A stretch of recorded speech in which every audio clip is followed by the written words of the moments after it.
2025-26 വർഷത്തെ നൂറുമേനി ഫൊറാന മത്സര വിജയികളുടെ പ്രഖ്യാപനം അനുബന്ധ പൊതുസമ്മേളനവും പ്രൗഢഗംഭീരമായി നടന്നു. പ്രോട്ടോസ് ഇഞ്ചലൂസ് മോൺസിഞ്ഞൂർ ആന്റണി ഏത്തക്കാടാണ് മത്സര വിജയികളുടെ ഔദ്യോഗിക പ്രഖ്യാപനവും മുഖ്യ സന്ദേശവും നൽകിയത്.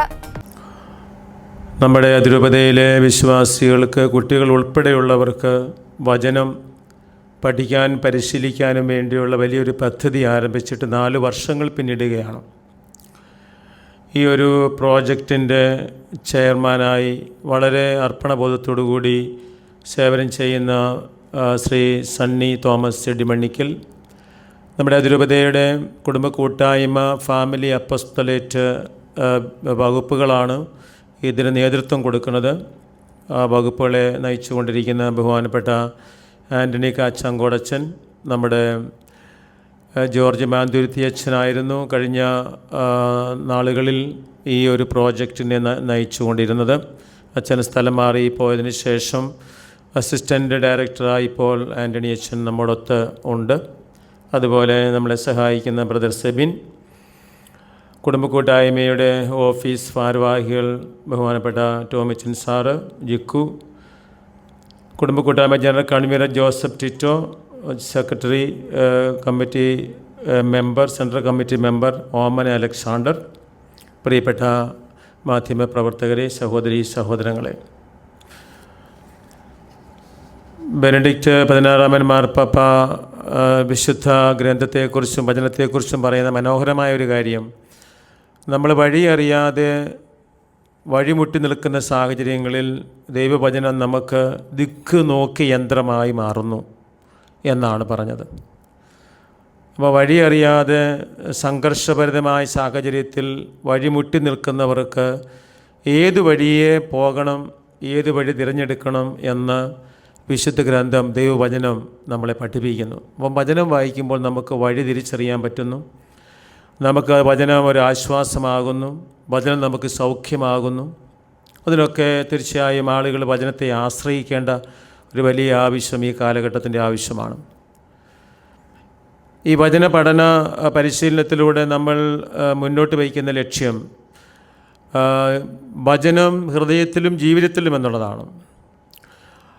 വചനം നമ്മുടെ ഹൃദയത്തിൽ പഠിക്കുന്നു, സ്വാംശീകരിക്കുന്നു, പക്ഷേ നമ്മളത് ജീവിതത്തിലേക്ക് പ്രാവർത്തികമാക്കണം. വചനമനുസരിച്ചുള്ള തീരുമാനങ്ങൾ, നിലപാടുകൾ, ബന്ധങ്ങൾ, ദർശനങ്ങളൊക്കെ നമുക്കുണ്ടാവേണ്ടത് വലിയ ആവശ്യമാണ്. അപ്പോൾ വചനം നമ്മളെ സ്നേഹിക്കാൻ നിർബന്ധിക്കുന്നു. ദൈവവചനം പാവങ്ങളെ സഹായിക്കാൻ, ജീവകാരുണ്യ പ്രവർത്തനങ്ങളിൽ ഏർപ്പെടാൻ, രോഗികളെ സന്ദർശിക്കാൻ, നമുക്കുള്ളത് മറ്റുള്ളവരുമായിട്ട് പങ്കുവയ്ക്കാൻ, നമ്മൾ നിഷ്കളങ്കമായി സ്നേഹിക്കാൻ, നമ്മൾ സഹിക്കാൻ, ക്ഷമിക്കാനൊക്കെ വചനം നമ്മളെ നിർബന്ധിക്കുന്നുണ്ട്.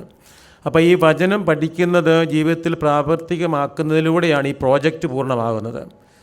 അതിന് തീർച്ചയായും നമ്മുടെ എല്ലാവരുടെയും പരിശ്രമവും പ്രാർത്ഥനയും ഉണ്ട് എന്നുള്ളതിന് യാതൊരു സംശയമില്ല. ഈ വചന പഠന പരിശീലന പരിപാടിയിലൂടെ നമ്മുടെ കുഞ്ഞുങ്ങൾ, കുറേയേറെ കുഞ്ഞുങ്ങൾ ഒത്തിരിയധികം ദൈവവചനം കാണാതെ പഠിക്കാൻ അവർക്ക് സാധിച്ചു. അത് വലിയ അത്ഭുതകരമായ ഒരു കാര്യമാണ്. ഇന്നത്തെ കാലഘട്ടത്തിൽ കുഞ്ഞുങ്ങൾ വഴിതെറ്റിപ്പോകാവുന്ന സാധ്യതകളേറെ ഉണ്ടായിട്ടും അവർ ഈ വചനത്തോടൊരു ആഭിമുഖ്യം കാണിക്കുന്നു എന്നുള്ളത് ഈ ഒരു പദ്ധതിയുടെ വലിയൊരു വിജയമാണ്. അതോടൊപ്പം അങ്ങനെ വ്യക്തിപരമായി വചനം പഠിച്ച് സമ്മാനം വാങ്ങിയിട്ടുള്ള ആളുകളുണ്ട്. അതോടൊപ്പം ഇത് കുടുംബങ്ങളെ ഒന്നിപ്പിക്കുന്നുണ്ട്. ഈ വചന പഠന പരിശീലന പദ്ധതി കുടുംബങ്ങൾ ഒരുമിച്ചിരുന്ന് വചനം പഠിക്കുന്നു, കുടുംബ ബന്ധങ്ങൾ അതിലൂടെ വളരുന്നു. കുടുംബങ്ങൾ ഒരുമിച്ച് വചനം പഠിച്ച് മത്സരത്തിൽ പങ്കെടുക്കുന്ന കുടുംബത്തിൻ്റെ ആ വലിയൊരു സ്നേഹവും ഐക്യവും കൂട്ടായ്മയും അതിലൂടെ പ്രകടമാകുന്നു. അങ്ങനെ ഒത്തിരിയധികം നന്മകൾ ഈ ഒരു പദ്ധതിയിലൂടെ നമ്മുടെ അതിരൂപതയ്ക്ക് കഴിഞ്ഞ കാലങ്ങളിൽ ഉണ്ടായിട്ടുണ്ട് എന്നുള്ളത് അഭിമാനപൂർവ്വം പറയാൻ ഞാൻ ആഗ്രഹിക്കുകയാണ്. അഭിവന്യ മെത്രാപ്പൊലീത്ത മാർ തോമസ് തറയിൽ പിതാവിൻ്റെ പേരിലും അതിരൂപതയിലെ മുഴുവൻ വിശ്വാസികളുടെയും വൈദികരുടെയും സന്യസ്തരുടെയൊക്കെ പേരിൽ ഈ പഠന പരിശീലന പദ്ധതിയിൽ പങ്കെടുത്തുകൊണ്ടിരിക്കുന്ന എല്ലാ പ്രിയപ്പെട്ട അതിരൂപത അംഗങ്ങളെയും ഞാൻ അഭിനന്ദിക്കുകയും ആദരിക്കുകയും ചെയ്യുവാൻ ഈ അവസരം ഉപയോഗിക്കുന്നതോടൊപ്പം ഇതിന് നേതൃത്വം കൊടുക്കുന്ന കുടുംബ കൂട്ടായ്മ ബൈബിൾ അപ്പോസ്തലേറ്റിൻ്റെ എല്ലാ ഭാരവാഹികളെയും പ്രവർത്തകരെയും ഞാൻ ഈ അവസരത്തിൽ അനുമോദിക്കുകയാണ്. ചെയർമാനായി സ്തുത്യർഹമായി സേവനം ചെയ്തുകൊണ്ടിരിക്കുന്ന പ്രിയപ്പെട്ട സണ്ണിച്ചനെയും അങ്ങേയറ്റം അഭിനന്ദിച്ചുകൊണ്ട് ഞാൻ ഈ റിസൾട്ട് ഇപ്പോൾ നിങ്ങളുടെ മുൻപിൽ അവതരിപ്പിക്കുകയാണ്. അതിരൂപതാ തലത്തിൽ വ്യക്തിഗത മത്സരത്തിൽ ഓരോ കാറ്റഗറിയിലും 1, 2, 3 സമ്മാനങ്ങൾ ലഭിച്ചിട്ടുള്ളവരുടെ ലിസ്റ്റാണ് ആദ്യമേ വായിക്കാനായിട്ട് പോകുന്നത്. എ കാറ്റഗറിയിലെ 3 പേരുടെ പേര്: 1 മരിയ മാത്യു കൂനാനിക്കൽ, 2 അലീന മാത്യു പൊട്ടുകുളം, 3 അലൈൻ വിരുതിരികരി എന്നിവരാണ്. ഈ 3 പേര് എ കാറ്റഗറിയിൽ സമ്മാനത്തിന് അർഹരായിട്ടുള്ളവരാണ്. 1, 2, 3 സമ്മാനങ്ങൾ. ബി കാറ്റഗറിയിൽ 1, 2, 3 സമ്മാനങ്ങൾ കരസ്ഥമാക്കിയിരിക്കുന്നത്: 1 ജസ്റ്റിൻ ആൻ്റണി പള്ളത്തുമടം, 2 മരിയം ബോബി വെങ്ങാന്തറ, 3 ഏഞ്ചൽ മേരി തോമസ് ഷാരോൺ കുറ്റിക്കാട്ട്.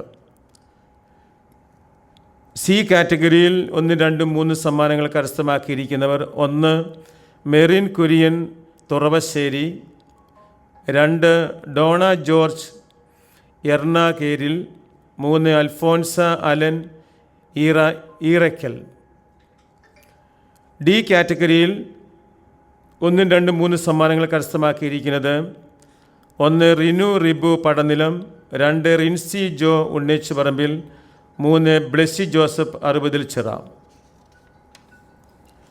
ഈ കാറ്റഗറിയിൽ സമ്മാനത്തിന് അർഹരായവർ: 1 ബിജി ജോസഫ് പുഷ്പകത്ത് കാലായിൽ, 2 ലിസമ്മ ജോസഫ് നൂറ്റെട്ടിൽ, 3 എൽസമ്മ മാത്യു കണ്ണം കോട്ടയിൽ. എഫ് കാറ്റഗറിയിൽ സമ്മാനത്തിന് അർഹരായവർ: 1 ലിസമ്മ മുണ്ടയ്ക്കൽ, 2 തങ്കമ്മ നെൽപ്പുരയ്ക്കൽ, 3 ലൈസമ്മ വല്യാറ. ഈ 6 കാറ്റഗറിയിലേക്കാണ് സമ്മാനത്തിന് അർഹരായവർ വന്നിരിക്കുന്നത്. അവരുടെ എല്ലാവരുടെയും പേരുകളാണ് ഇപ്പോൾ ഇവിടെ അറിയിച്ചിരിക്കുന്നത്. ഇവരെ പ്രത്യേകമായി അഭിനന്ദിക്കുകയും അവർക്ക് എല്ലാവിധ പ്രാർത്ഥനാ ആശംസകൾ അറിയിക്കുകയും ചെയ്യുകയാണ്. പ്രാർത്ഥനയോടെ ആരംഭിച്ച ചടങ്ങിൽ ഫൊറോന ഭാരവാഹികളും ജനപ്രതിനിധികളും ഉൾപ്പെടെ നിരവധി പ്രമുഖർ പങ്കെടുത്തു. റവറന്റ് ഫാദർ ആന്റണി കച്ചങ്കോട് സമ്മേളനത്തിൽ സ്വാഗതം ആശംസിച്ചു. നൂറുമേനി ചെയർമാൻ സണ്ണി തോമസ് എടമണ്ണിക്കൽ ചടങ്ങിൽ അധ്യക്ഷത വഹിച്ചു. വിവിധ മത്സരങ്ങളിൽ വിജയികളായവർക്കുള്ള സമ്മാനദാനവും ഇതോടൊപ്പം നടന്നു. ഫൊറോനയിലെ വിവിധ യൂണിറ്റുകളിൽ നിന്നുള്ള പ്രതിഭകളുടെ സജീവ സാന്നിധ്യം കൊണ്ട് പരിപാടി ഏറെ ശ്രദ്ധേയമായി. സമ്മേളനത്തിനൊടുവിൽ general convener professor Joseph Tito ചടങ്ങിൽ പങ്കെടുത്തവർക്കും സഹകരിച്ചവർക്കും നന്ദി രേഖപ്പെടുത്തി. പാല, കാഞ്ഞിരപ്പള്ളി രൂപതകളിൽ 1ഉം 2ഉം സീസണുകൾ വിജയകരമായി പൂർത്തിയാക്കി അടുത്ത ഘട്ടത്തിലേക്ക് കടക്കുമ്പോൾ ചങ്ങനാശ്ശേരിയിൽ നൂറുമേനി പദ്ധതിയുടെ 4ാമത്തെ സീസണാണ് നടക്കുന്നത്.